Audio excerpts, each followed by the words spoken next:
and chapter 4, verse 13.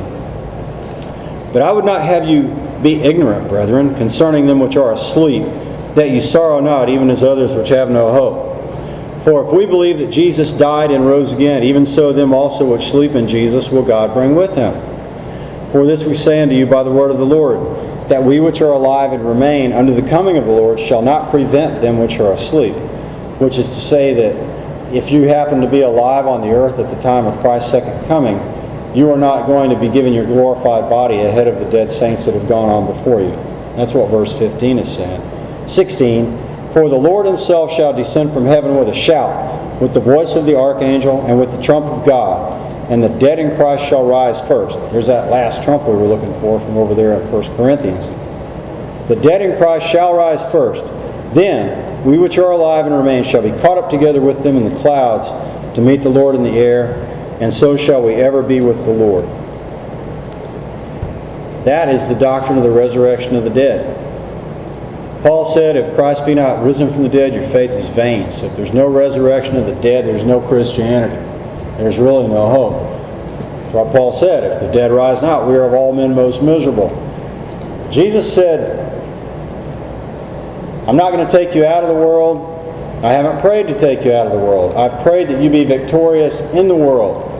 He said, behold, I am with you always, even to the end of the age.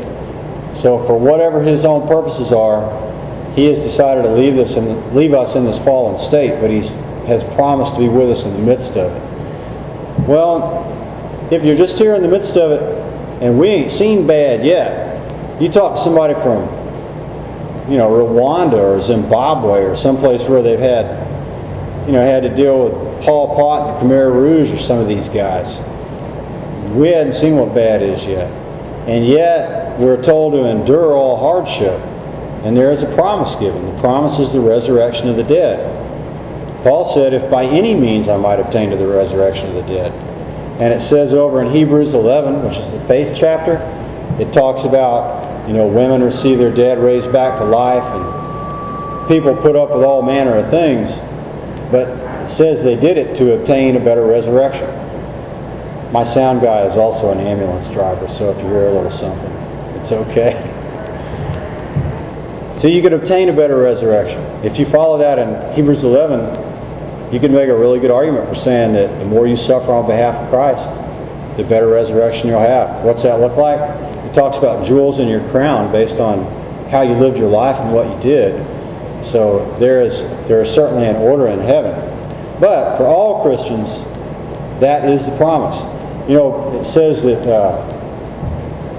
Moses left Egypt not because he feared Pharaoh. Remember, Moses had killed the Egyptian guard, I guess, and he fled. But he wasn't afraid of the king. He knew he had sinned before God. But he went on to suffer all manner of ill with the people of God. And it says he did that because he had respect unto the reward. He esteemed the reproach of Christ in this life better than the riches of Egypt that he'd left behind. So likewise, we're to be heavenly minded. Think of all Paul's admonitions to remind each other about these kind of things. In fact, the last verse I didn't read, 18, he talks about the Lord coming back. The last thing he says is, wherefore comfort one another with these words. It's important to remember. It's important to remember in the day-to-day, but you know what? Everybody takes a turn at the front of the church. Your name's going to be in the paper one day. Did you know that? And we're all going to be shocked. Throughout all human history, human mortality, the human death rate is 100%. And yet when somebody we know dies, it's shocking. But you're going to take your turn. Hebrews says, as it is appointed unto men once to die, and after this the judgment. You are going to face the judgment seat of Christ. And when you get there, he's going to ask you a very simple question. What did you do? Did you love me? Did you put your faith in me? Or did you live for yourself? It's only one of two ways it can go. Now, if you have placed your faith and trust in Christ, then you have to look forward to the first resurrection, which is the resurrection of the just that we've been talking about for the most part here, where as the Lord's coming back in the clouds, if we're already dead, then we'll be raised in our new glorified body. Or if we haven't yet died, then you'll be changed. Everybody will be the same. The second resurrection, that's what you don't want. The second resurrection is the resurrection that's going to lead to damnation. And you could think, well, there's a Christian song I hear on the radio. It says, you're already going to live forever. Don't you want to choose where? Well, that's not really accurate. Because if you belong to Jesus Christ, you're already alive forever. Eternity has already begun for you. You've got a change of state coming. But if you... Fire truck. But if you are not... Another fire truck. But if you're not committed to Christ, and you come to that second judgment, that great white throne judgment, then the only thing you have to look forward to is utter damnation. Because it says Christ is our life. And so you could pull the scriptures up, which I'm not going to do right now, but these people that are resurrected in the second resurrection, they do have some physical form. This or another one, I don't know. But they get thrown into the lake of fire. But they don't get thrown in alive, because there is no life outside of Christ. He alone has immortality. As the Father has life in Himself, so He's given the Son to have life in Himself, and whomsoever He'll give it. You following that? Okay. Pretty good? All right, where'd I lose you? Jesus is life and peace. You may be exchanging oxygen for carbon dioxide. It does not mean you're alive in a spiritual sense. And at some point, that will be manifest. That will be manifest. And that is really the sum of what I wanted to bring tonight. I've been going through the foundational doctrines in Hebrews 6 because Paul said that he doesn't want us to be like children, tossed to and fro with every wind of doctrine. And I had a preacher many years ago, and he said, your belief system you could think of like a piece of fabric where you have threads running this way and threads running this way. If you get something out of place, then your fabric's messed up. You'll follow something down and you think, well, that's right, but no. So having these foundational beliefs in is important.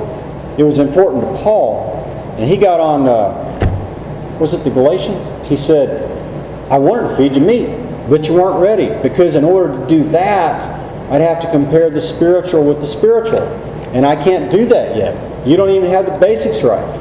He became very agitated. He said, you're at a point in time you ought to be teachers, and yet I'm having to come back and recommit to you the most foundational elements of Christian doctrine. That means that you internet people, you are to grow up and become teachers. You're to be able to answer. You're to be able to answer the gainsayers and to convince.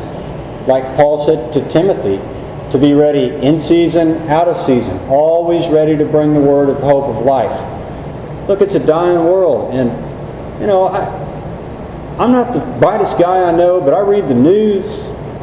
I watch a little TV. I see what's going on around me. I see the lights going out. I see the America that I'm leaving to my little boys may well not be the America that I fought for. May not be. This is the time. Jesus said, work while it is yet day, for the night is coming when no man can work. And back in Hosea, he said, now's the time to break up your fallow ground. You know, some people have a calling, and they really know what that calling is. But there are a lot of people in the church that may be a little unclear on that. When the rich man left, he gave stewardship of his talents. Remember the parable of the talents? To 3 men. 10 talents to one, 5 to another, and a single talent to the third. The first 2 guys did really well. The third guy comes back and says, Lord, I knew you're a hard man. Here's your talent. Here's your money back. I didn't lose any of it. And the Lord said to him, you should have at the very least, given the money to the usurers, to the bankers, so they could have done something with it. I would have at least had a little bit of interest. But now, because you wouldn't even do that, you're out of here.